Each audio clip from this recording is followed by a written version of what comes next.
పోసానితో పవన్ జగన్ ములాఖాత్, పవన్ కు క్షమాపణ.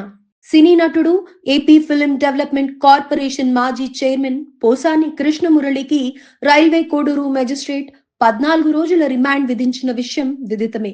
నిన్న రాత్రి 9:30 గంటల నుంచి శుక్రవారం తెల్లవారుజామున 5 గంటల వరకు సుదీర్ఘంగా ఇరు పక్షాల వాదనలు కొనసాగగా ఆ తర్వాత 14 రోజుల రిమాండ్ విధించింది కోర్టు.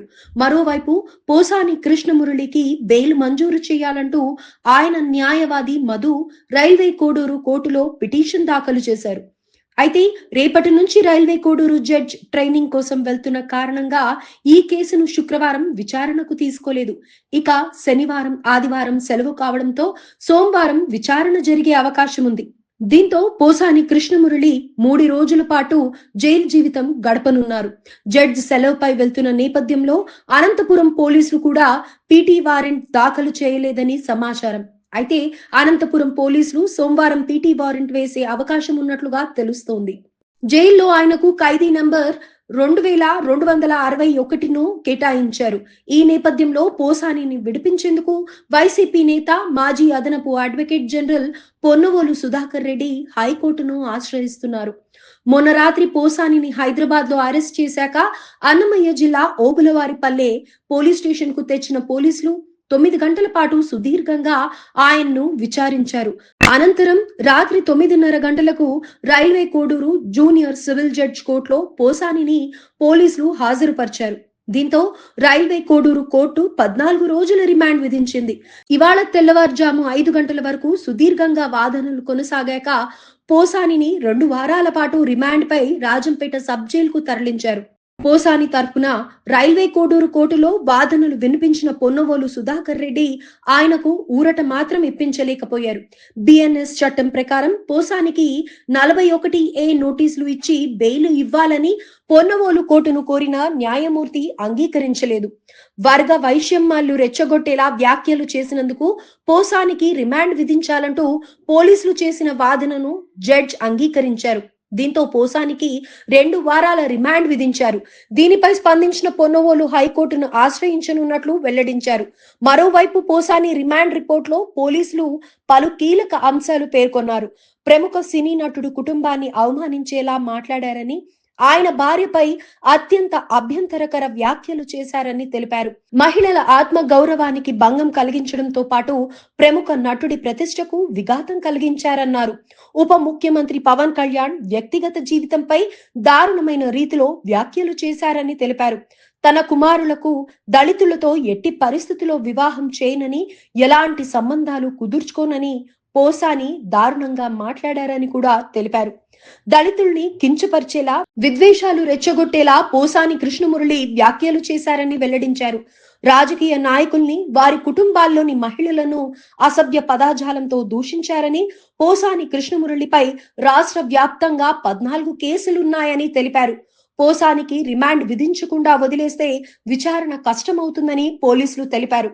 పోసాని సినీ రంగానికి చెందిన వారు కావడంతో ఆయన మాటలు చాలా మందిపై ప్రభావం చూపుతాయని, బహిర్గంగా సమాజంలో విభజన తీసుకొచ్చేలా పోసాని వ్యాఖ్యలు చేశారని పోలీసులు రిమాండ్ రిపోర్టులో తెలిపారు. ఉద్రిక్తలు సృష్టించేందుకు పోసాని ప్రయత్నించారన్నారు.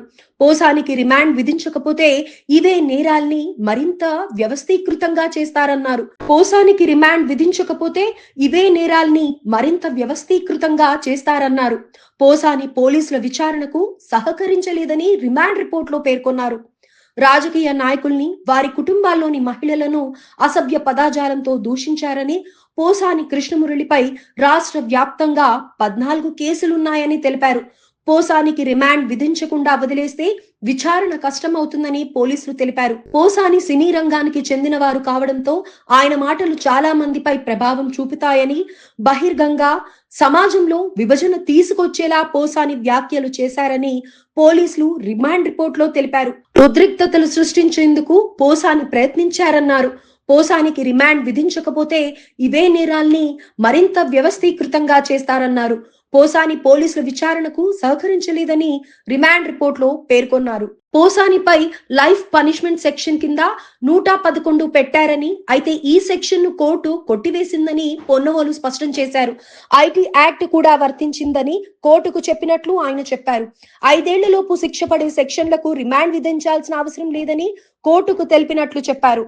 సుప్రీంకోర్టు తీర్పు ప్రకారం పోసానిని రిమాండ్ కు పంపొద్దని కోరామని చెప్పారు. సుప్రీం తీర్పు ప్రకారం తాము ధర్మాసనం ఎదుట వాదనలు వినిపించామని పేర్కొన్నారు. కానీ తమ వాదనలను కోర్టు పరిగణలోకి తీసుకోలేదని పొన్నవోలు ఆవేదన వ్యక్తం చేశారు. పోసాని కృష్ణమురళి అరెస్టుపై భార్య కుసుమలత కన్నీళ్లు, బలవంతంగా తీసుకొని వెళ్లారు అంటూ ఆరోపణలు. పోసాని భార్యతో జగన్ ఫోన్ కాల్, ధైర్యంగా ఉండమని సంచలన ఆడియో లీక్. ఒక కేసులో పోసానికి బెయిల్ లభించితే మరో కేసులో అరెస్టు చేసేలా వలపన్నారనే అభిప్రాయాలు వ్యక్తమవుతున్నాయి. ఒకదాని వెంట ఒకటి అన్నట్టుగా కేసులు ఆయనను చుట్టుముట్టేలా పరిస్థితులు తలెత్తుతున్నట్లు చెబుతున్నారు. దీన్ని రాజకీయ కక్ష సాధింపు చర్యగా అభివర్ణిస్తోంది వైఎస్ఆర్సీపీ. మరో వంక ఆయనకు బెయిల్ ఇప్పించడానికి వైఎస్ఆర్సీపీ రంగంలోకి దిగింది. పొన్నవోలు సుధాకర్ రెడ్డి స్వయంగా పోసాని కేసును వాదిస్తున్న విషయం తెలిసిందే. సోమవారం బెయిల్ పిటిషన్ అన్నమయ్య రాయచోటి జిల్లా రైల్వే కోడూరు న్యాయస్థానం సమక్షానికి రానుంది. ఇందులో బెయిల్ లభించింది అనుకున్నా ఆ వెంటనే మరో కేసు కింద అరెస్టు చేసేలా రాష్ట్ర వ్యాప్తంగా పోసాని కృష్ణమురళిపై 14 కేసులు నమోదైనట్లు చెబుతున్నారు. ఇప్పటికే రాష్ట్ర వ్యాప్తంగా ఆయనపై 16 కేసులు నమోదు చేశారని పొన్నవోలు వెల్లడించిన విషయం తెలిసిందే. ప్రశ్నించే గొంతులను అణిచివేయటమే చంద్రబాబు సర్కార్ లక్ష్యంగా అభివర్ణించారాయన. రాష్ట్రంలో రెడ్ బుక్ రాజ్యాంగం అమలులో ఉందంటూ విమర్శించారు. పోసాని కృష్ణమురళిపై కక్ష సాధించడానికి నిబంధనలకు తిలోదకాలు ఇచ్చిందంటూ ధ్వజమెత్తారు పొన్నవోలు. తమను అడిగేవారే లేరని, ఎవరైనా ప్రశ్నిస్తే అంతు చూసేదాకా వదలమన్నట్లు వ్యవహరిస్తున్నారంటూ ఆరోపించారు. పోసాని కృష్ణమురళికి పోలీసుల ట్రీట్మెంట్, జైల్లో పోసానికి అస్వస్థత కారణం ఇదేనా? పోసాని సంచలనం, జైలు అధికారులు పోలీసులను ముప్పతిప్పలు పెట్టారు.